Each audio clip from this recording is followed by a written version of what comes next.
Hey everyone, and welcome back. Are you tired of trying every trick in the book only to end up with dry, frizzy, or damaged hair? I feel you. What if I told you that some of the most common hair advice you've been following is actually a total myth and might be the very thing wrecking your hair health? Today, we're busting those myths wide open. We're going to dive into the science, sort fact from fiction, and give you the real deal tips you need for the healthiest, shiniest hair of your life. So grab a notebook, because you won't want to miss this. Let's jump right into myth number 1. And it's a big one. Trimming your hair makes it grow faster. How many of us have booked a haircut hoping to speed up growth? The truth is, hair grows from the root, specifically from the follicle in your scalp. Cutting the ends has absolutely zero effect on the biological process happening up there. So, why does everyone say this?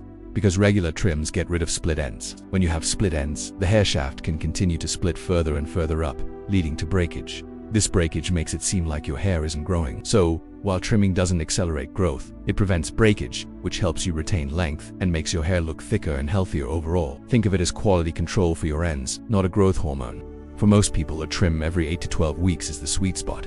Alright, on to myth number 2. You need to brush your hair 100 strokes a day for it to be healthy and shiny. This one sounds like it's straight out of a classic movie, right? While gentle brushing does help distribute your scalp's natural oils called sebum down the hair shaft, overbrushing is a one-way ticket to damage city. Aggressive or excessive brushing creates friction, which can lift the hair cuticle, leading to frizz weakness, and yes, breakage. It can also put unnecessary stress on your roots. Instead of counting strokes, focus on quality. Use a wide-tooth comb or a brush with gentle, flexible bristles. Start by detangling from the ends and slowly work your way up to the roots. And please, never, ever aggressively brush your hair when it's wet and at its most fragile. Be gentle, your hair will thank you for it. Let's tackle myth number 3, and it's a greasy one. Washing your hair every day is bad for it.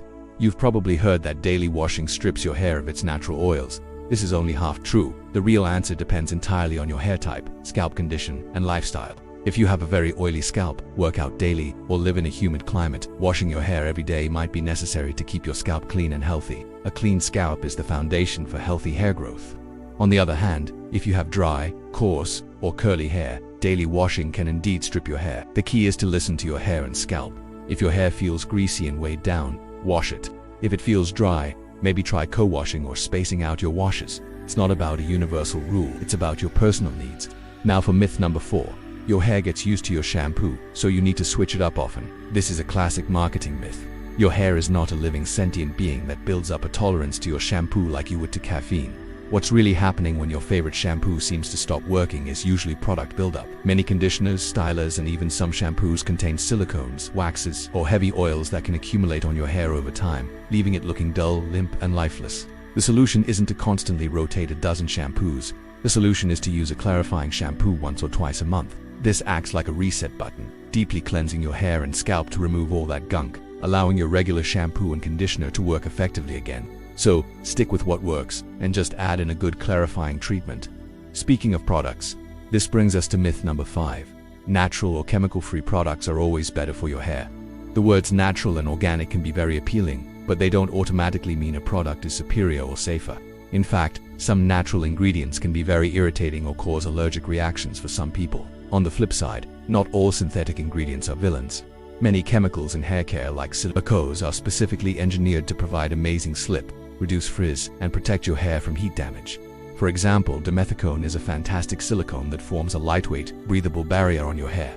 The key is formulation. A well-formulated product balances both natural and synthetic ingredients to deliver the best results safely. Don't be scared by a chemical name. Do a little research on what that ingredient actually does. Let's debunk myth number 6. Plucking one gray hair will cause 3 more to grow in its place. This is a total old wives' tale. Your hair color is determined by melanin-producing cells within each individual follicle. When these cells stop producing melanin, the hair grows out gray or white. Plucking one hair has no effect on the surrounding follicles. They will turn gray on their own schedule, not because you plucked their neighbor. However, you still shouldn't pluck those grays.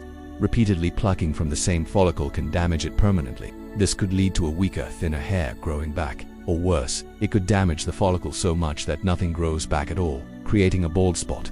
So, if a gray hair bothers you, it's much safer to carefully snip it close to the scalp or embrace the silver. Alright, we've busted some major myths, so what should you actually be doing? Let's talk about building a solid hair care routine. It starts in the shower. Use a shampoo that suits your scalp type: oily, dry, or balanced. Focus the shampoo on your scalp where the oil and buildup are, and let the suds run down the lengths. Then, apply conditioner primarily from the mid-lengths to the ends, where your hair is the oldest and driest. Avoid putting too much conditioner on your roots, as this can weigh your hair down.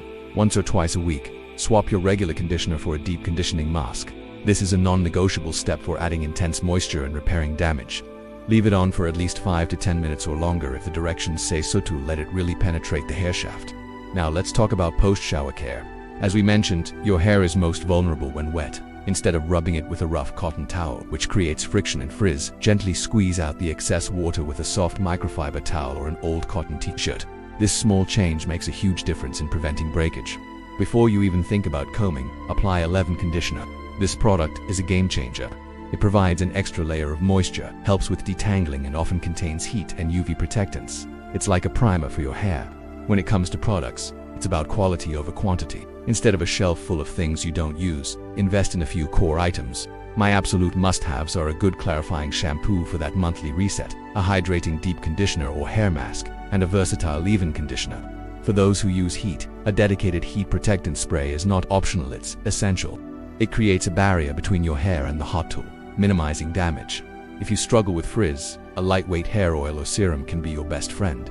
Just a drop or two on dry hair can seal the cuticle, add shine, and tame flyweight. A great affordable option for a leave-in is the It's a 10 Miracle Leave-In, and for a deep conditioner, many people love the Shea Moisture Manuka Honey and Mafura Oil Intensive Hydration Hair Mask. They work for a wide range of hair types. Oh, let's recap the truths. Trim your hair to maintain health and length, not to speed up growth. Brush gently and only when needed. Wash your hair based on your scalp's needs, not a rigid schedule. Use a clarifying shampoo to combat buildup instead of constantly switching products. And remember that a great hair care routine is all about a gentle touch, targeted moisture, and protecting your hair from damage. It's about creating a healthy environment for your hair to thrive. By letting go of these outdated myths, you can finally stop fighting your hair and start working with it. Thank you so much for hanging out with me today and busting these hair myths. I hope you learned something new that will help you on your healthy hair journey. If you found this video helpful, please give it a thumbs up, it really helps the channel. And don't forget to hit that subscribe button and ring the bell so you don't miss any of our future content. Drop a comment below and let me know which hair myth surprised you the most. I love hearing from you all.